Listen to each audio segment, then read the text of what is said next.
आज 15 जुलाई 2025 आज एक विशेष दिन किन्तु এই বিশেষ দিনে একদম আকাশের মুখ যেভাবে ভার করে আছে সেই ভারাক্রান্ত আকাশের মুখ দেখে আমার সকাল থেকে একটু হলেও খারাপ লাগছিল।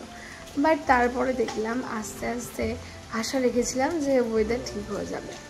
মা আমাকে বলে যেদিন তুই জন্মেছিলিস মানে এই 15 জুলাইয়ের দিন আর কি, তো সেদিন নাকি খুব রোদ ঝলমলে ছিল। তো আজকে আকাশের এরকম অবস্থা দেখে আমার সত্যি খারাপ লাগছিল। আর এই যে আমাদের একজন রয়েছেন সদস্যা, এই একজনই রয়েছে, ছোট থেকে অনেক ছিল বাট এই একটাই এখনও অবশিষ্ট রয়েছে, আমাদের পিঙ্কি মামনি। যাই হোক, এরপরে আমার জন্মদিনের তোড়জোড় শুরু হয়ে গেছে।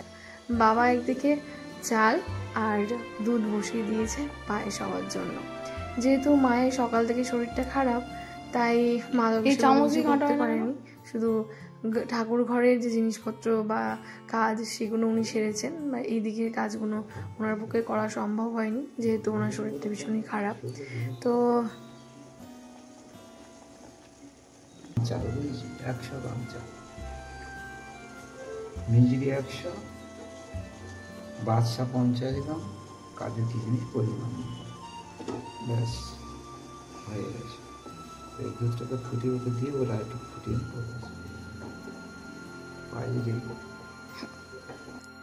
আপনারা জানতেই পারলেন কীভাবে পায়েস হলো। এটা কিন্তু মোষের দুধের পায়েস হচ্ছে আমার জন্মদিনের জন্য স্পেশাল। আর এটা হলো আমার জন্মদিনের লুক, ফার্স্ট লুক।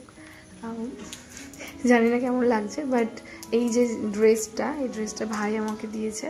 ভাই আসতে পারেনি, বাট বাবা মা যখন গেছিলো ভাই আমাকে এই ড্রেসটা দিয়েছে, জন্মদিনের দিনেই আমি পরেছি। এই আমাদের আশীর্বাদ পর্ব চলছে, চলুন দেখতে থাকুন লাস্ট।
হচ্ছে আমার জন্মদিন, আর সেই জন্মদিনে অবশ্যই বাবা মা কত কষ্ট করে, তো সব মিলিয়ে আজকের দিনটা অবশ্যই আমার কাছে অন্যরকম পাওয়া। আজকে একটু মন খারাপ যেহেতু ভাই নেই।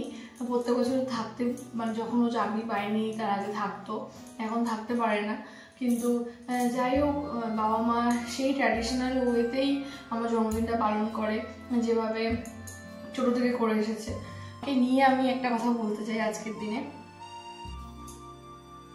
আজকের দিনে 15 জুলাই 2025 আজকের দিনে আমাকে নিয়ে আমি একটা কথা বলতে চাই। সেটা হলো যে ছোট থেকে বড় হওয়ার যে জার্নিটা সেটা সবার ক্ষেত্রে এক থাকে না, আমার ক্ষেত্রেও ছিল না।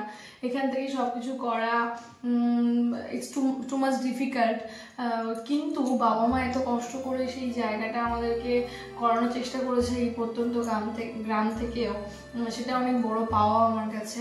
প্রত্যেকটা বাবা মাই চাই তার সন্তান যাতে ভালো হয়, কিন্তু তার থেকেও যেটা বড় কথা সেই লেবারটা দেওয়া, সেই এফোর্টটা দেওয়া, যেটা আমার মা খুবই অসুস্থ তারপরেও তিনি সবটা করেছে। বাবা তো আর বলার কোনো ভাষা রাখে না। এখান থেকে আমি মর্নিং কলেজ অবধি করেছি। তো আমার কাছে আমি একটা জিনিসই বলতে পারি যে এতদিন যে আমি বড় হয়েছি, ভালো আছি, আজকের দিনে বেঁচে থাকাটাই একটা অনেক বড় চ্যালেঞ্জ হয়ে দাঁড়িয়েছে। তো সেই জায়গায় দাঁড়িয়ে আজকে যে দিনটা এসেছে আমার লাইফে, তার জন্য আমি চিরকৃতজ্ঞ ভগবানের কাছে। আর আমার কিছু চাই না, শুধু এইটুকুনিই চাই যেন বাবা মা ভালো থাকে আর এমন কিছু করতে পারি যাতে ভবিষ্যতে ঠিকঠাক, মানে ওই বলে না ডাল ভাতকে চলে যেতে পারে, সেই দেওয়ানোর চেষ্টা করছি। এখন হবো তো? মা বলছে হ্যাঁ ঠিক আছে চলো।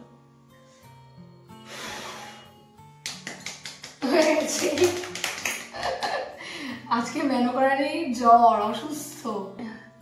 এই যে হচ্ছে মেনকা রানী, মেনকা রানীর জ্বর আজকে, তারপরে সবকিছু করেছে।